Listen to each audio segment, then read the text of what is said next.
Is Hussam Zomlot, the Palestinian ambassador to the UK. In a moment, we'll speak to Tzipi Hotovely, the Israeli ambassador. Hussam Zomlot, to you first of all, and Benjamin Netanyahu's words today. He said Hamas has crossed red lines. Israel will respond with force. What are you expecting that he will do, and what will you do? Well, we've been at this for a long time. This is the sheer propaganda that we always hear, Emily. This isn't about Hamas. This is about Israel. Israel provokes. Israel commits every crime you can imagine. Israel injures more than 300 worshippers, peaceful worshippers, this morning in Al-Aqsa Mosque. Israel evicts people of their homes, continues with its sheer violations of the very basic rights of people, and then they try to blame the react rather than the act. This must stop, and we must really visit the root causes of all this, and the root cause of all this is Israel's insistence on the very denial of people's basic rights. Tonight, as we speak, Emily, people are demonstrating in Palestine all over, including cities inside the green light in 48 Palestine, in Jaffa, in Haifa, in Nazareth. Why do you think people are demonstrating? They're fed up. They're fed up of their rights being denied. They're fed up of being pushed away. They're fed up of their homes being taken away. So let's break that down bit by bit if we can. You see it very clearly. The Israelis think that Hamas are a radical terror group and that Palestinian officials use these holy times to incite violence.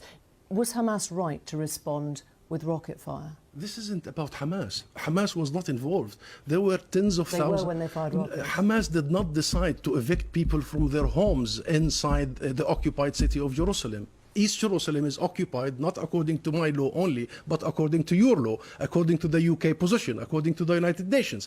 An occupation has to be temporary, and it has to respect the rules that govern occupation. Israel has made mockery of these rules, particularly the issue of population transfers, ethnic cleansing, apartheid. I'm sure you have read the Human Rights Report. Those people have researched Israeli policies over the last 2 years.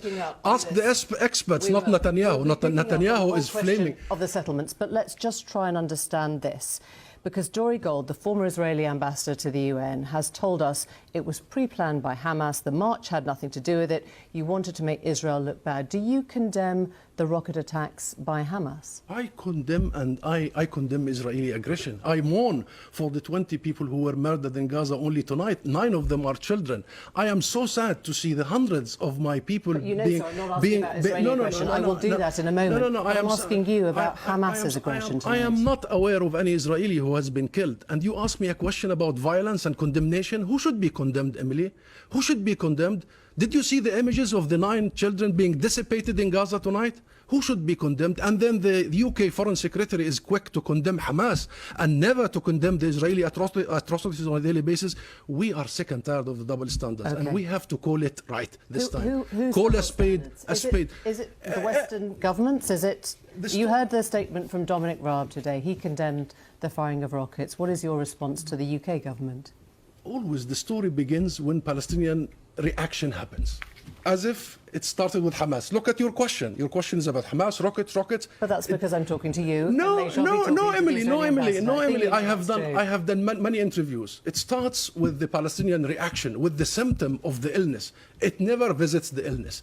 The illness is that this state, Israel, the occupying state, has been applying draconian measures against our people in every sense, depriving them the right to move, the right to own their property, the right to work, the right to vote in a free elections, including in East Jerusalem, every right you can imagine, and not only, by the way, inside the occupied territories, but even inside Israel itself.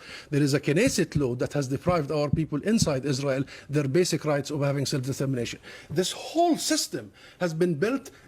Endemic in it is the racism, endemic in it is the vulgar ultra-nationalism. That's why you get people trying to defend their dignity. And that's why, if you see the images, don't listen to me, look at the footage. People were praying. And by the way, put aside the Aqsa Mosque, one sentence. Put aside the Aqsa Mosque. Only last week, it was the Holy Fire, Easter, and the Israeli authorities prevented Palestinian Christians. Because you're not debating, I'm going to put to you from praying. So this isn't about Muslims. This is about Palestinians. This is about Israel insisting that we are second-class, not even citizens.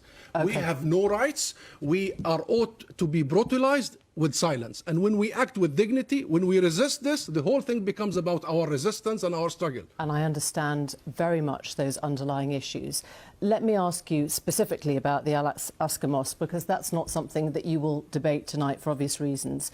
Israeli police say they believe it was being used as a military stronghold. That was why they started sending in their stun grenades. What is your response to that? It's nonsense. It's nonsense. My response to that is ask the Red Cross, ask all the international observers there. People were going in the holiest of months, that is Ramadan, in the holiest night of Ramadan, Laylat al-Qadr, they were there to pray. If you look at the images, the Israeli soldiers stormed Al-Aqsa Mosque while they were praying, while they were kneeling, and started throwing all the gas and stun grenades and what have you, brutalizing people. Look at the numbers, look at the hundreds who have been injured. And therefore this whole propaganda should not work. Israel is deliberately trying to flare the situation, especially politicians, right-wing extreme politicians, to dodge criminal charges that is Netanyahu facing, and to feed the populism in Israel right now and the right-wing extremists. Thank you very much indeed.